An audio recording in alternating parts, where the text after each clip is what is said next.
everyone, welcome back to English Ladder.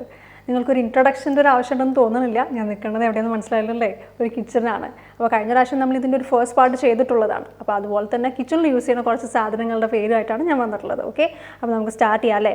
First സാധനം എന്താണെന്നല്ലേ, ഈ സാധനം എന്താണെന്ന് നിങ്ങൾക്കറിയോ? ഇത് മെഷറിംഗ് കപ്സ് ആൻഡ് സ്പൂൺസ് ആണ്. ഇത് എന്തിനാണെന്ന് ചോദിച്ചു കഴിഞ്ഞാൽ ഡെയിലി ലൈഫിൽ നമുക്ക് യൂസ് ചെയ്യേണ്ട ആവശ്യം വരുന്നില്ല. കാരണം നമ്മൾ ഗ്ലാസ്സൊക്കെ എടുത്തിട്ടാണ് ചില സമയത്ത് അളക്കണത്. പക്ഷേ നിങ്ങൾ പ്രൊഫഷണലി ഒരു പെർഫെക്റ്റ് ആയിട്ടൊരു കേക്കോ അങ്ങനെ എന്തെങ്കിലും വേണമെന്നുണ്ടെങ്കിൽ കറക്റ്റായിട്ട് ഉള്ള മെഷർമെൻറ്റ്സിന് വേണ്ടി ഈ കപ്സ് അല്ലെങ്കിൽ സ്പൂൺസ് യൂസ് ചെയ്യുന്നത് വളരെ നല്ലതായിരിക്കും. So these are called measuring cups and these are called measuring spoons. Okay, now the second one, this is peeler. എല്ലാവർക്കും അറിയില്ലേ, പീൽ എന്ന് പറഞ്ഞു കഴിഞ്ഞാൽ എന്താ? തൊലി ഇങ്ങനെ കളയണേനാ പീൽ എന്ന് പറയണം അല്ലേ. Usually we use this to peel carrots, അതല്ലെങ്കിൽ പൊട്ടാറ്റോസ്. ഇതേതെങ്കിലുമൊക്കെ നമ്മൾ പീൽ ചെയ്യാറുണ്ട്. തോല് കളയാന്നുള്ളതാണ് പീലിംഗ് കൊണ്ട് ഉദ്ദേശിക്കുന്നത്, വേറെ ഒന്നുമില്ല കേട്ടോ.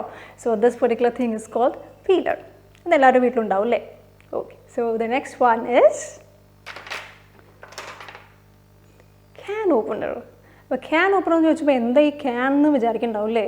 ഈ മെറ്റലിൻ്റെ വരാറുണ്ട് സാധാരണ അല്ലേ, ഈ മിൽക്ക് മെയ്ഡ് അല്ലെങ്കിൽ ടൊമാറ്റോസ് അല്ലെങ്കിൽ ക്യാൻഡ് ആയിട്ടുള്ള എന്ത് ബീൻസ് എന്ത് വേണമെങ്കിലും ആവാം. അത് ചിലപ്പോൾ നമ്മൾ കത്തിയൊക്കെ ഇട്ട് ഇങ്ങനെ കുത്തി ഭയങ്കരമായിട്ട് കഷ്ടപ്പെടാറുണ്ട്. അതിൻ്റെ ഒന്നും ആവശ്യമില്ല. നമുക്ക് പാകത്തിനായിട്ട് ഒരു ടൂളുണ്ട് which is called can opener. Okay, just അതിൽ വെച്ച് കൊടുത്ത് ഇങ്ങനെ ടേൺ ചെയ്താൽ മതിയാവും. That's it. ഓക്കെ, കംപ്ലീറ്റ് ആയിട്ട് നമുക്ക് തുറക്കാൻ പറ്റും. Okay, it cuts.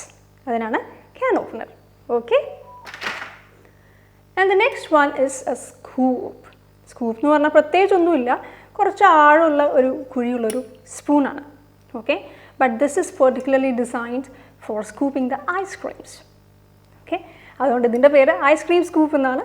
സോ പ്രത്യേകിച്ചൊന്നുമില്ല, you can just take it easily, അത്രേ ഉള്ളൂ. So you can put it inside, അത്രേ ഉള്ളൂ കേട്ടോ. So this is called ice cream scoop. Okay, മറക്കല്ലേ. ഇനി അടുത്തതാണ് സ്പാറ്റുല. ഇതെന്തിനാണ് യൂസ് ചെയ്യുന്നത്? നിങ്ങൾ പറയില്ലേ ചിലപ്പോൾ കുട്ടികളെ തല്ലാനാന്നൊക്കെ. അതിനൊന്നല്ല കേട്ടോ. ഇത് നമുക്ക് ഒന്നില്ലെങ്കിൽ ദോശ എടുത്ത് ടേൺ ചെയ്യാം, അതല്ലെങ്കിൽ യൂഷ്വലി അതിന് തന്നെ യൂസ് ചെയ്യുന്നത് ടു ടേൺ ദ ദോശാസ് അല്ലേ. നമ്മളുടെ ഒരു കേരളത്തിൻ്റെ യൂസാണ് ഞാൻ പറഞ്ഞത്. അപ്പോൾ ഇതിന് ടേണർ എന്നും പറയും. This is called spatula also. Okay, spatula. Spatula എന്ന് പറഞ്ഞാൽ ഒന്നുമില്ല, നീളത്തിലുള്ളൊരു spoon with a flat edge. Okay, so this is called spatula. And the next one is grater. അതിലത്തെ പേരിൽ തന്നെ അതിൻ്റെ ഒരു യൂസ് ഉണ്ട് അല്ലേ. നമ്മൾ ക്യാരറ്റ് ഗ്രേറ്റ് ചെയ്യാറുണ്ട്, അതുപോലെ തന്നെ ജിഞ്ചർ ഗ്രേറ്റ് ചെയ്യാറുണ്ട്. യൂഷ്വലി ടീയിലൊക്കെ ചിലർക്ക് ജിഞ്ചർ ഗ്രേറ്റ് ചെയ്തിരുന്നത് ഭയങ്കര ഇഷ്ടമായിരിക്കും. Sometimes it enhances the taste of the tea അല്ലേ. അപ്പോൾ അതിനു വേണ്ടി നമ്മൾ യൂസ് ചെയ്യാറുണ്ട്. സോ ജസ്റ്റ് ഒന്നുമില്ല, ഇങ്ങനെ ഇതിൽ ഉരച്ചു കൊടുക്കുമ്പോൾ it comes through the side. So നമ്മൾ ഗ്രേറ്റ് ചെയ്യുന്നു. Okay, so that is why it is called grater. Okay, ഇതൊക്കെ എല്ലാവരുടെയും വീട്ടിലുണ്ടാവില്ലേ, ചിലപ്പോൾ പേരറിയാഞ്ഞിട്ടാവും. സോ മറക്കണ്ട ഇതിൻ്റെ പേര് ഗ്രേറ്റർ. ഓക്കെ, ഇനി നമ്മളുടെ ലാസ്റ്റ് വൺ. ഇതാ വലിയൊരു ബോളാണെന്ന് നിങ്ങൾക്ക് തോന്നുന്നുണ്ടല്ലേ. ശരിയാണ്, but this has got some perforated holes. അപ്പോൾ ഈ ഹോൾസ് എന്തിനാണ്? സാധാരണ ലിക്വിഡ് സെപ്പറേറ്റ് ചെയ്യാൻ വേണ്ടിയിട്ടാണല്ലേ. ഇത് മെയിനായിട്ട് നമ്മൾ എല്ലാ വീട്ടിലും യൂസ് ചെയ്യുന്നത് എന്തിനാണെന്ന് വെച്ച് കഴിഞ്ഞാൽ ഈ ചോറൊക്കെ വാർക്കാൻ വേണ്ടിയിട്ടാട്ടോ. കാരണം നമുക്ക് അരി എല്ലായിട്ട് ചോറാവുന്ന സമയത്ത് ചോറ് മാത്രമായിട്ട് ഇതിൽ കിടക്കും. നമ്മുടെ കഞ്ഞിയുടെ വെള്ളം താഴേക്ക് പോവുക, അല്ലെങ്കിൽ വേണമെങ്കിൽ വേണ്ടവർക്ക് സ്റ്റോർ ചെയ്യുക, എന്ത് വേണമെങ്കിൽ ആവാം. So the purpose is to separate the liquid from the solid part. Okay, അപ്പോൾ നമുക്ക് മെയിനായിട്ട് ഇതിൻ്റെ യൂസ് നമ്മളുടെ വീടുകളിൽ വരുന്നത് ചോറ് വറുക്കാൻ വേണ്ടിയിട്ടാണ്. സോ കൺഫ്യൂഷനൊന്നും വേണ്ട, ഇതിൻ്റെ പേര് ഞാൻ പറഞ്ഞില്ല. It is called colander. Okay, colander മറക്കണ്ട കേട്ടോ, ഇതിൻ്റെ പേരാണ് കലണ്ടർ. അപ്പോൾ ഇത്രയേ ഉള്ളൂ ഇന്നത്തെ വളരെ സിമ്പിളായിട്ടുള്ള കാര്യങ്ങളാണ്. ഇതെല്ലാം എല്ലാവരുടെയും വീട്ടിലുള്ള സാധനങ്ങളാണ്. ചിലപ്പോൾ പേരറിയാത്തതുകൊണ്ട് മാത്രം നിങ്ങൾക്ക് ചെറിയ ബുദ്ധിമുട്ടൊക്കെ വന്നിട്ടുണ്ടാവും. ഇനി പേരറിയില്ല എന്നാരും പറയരുത് കേട്ടോ.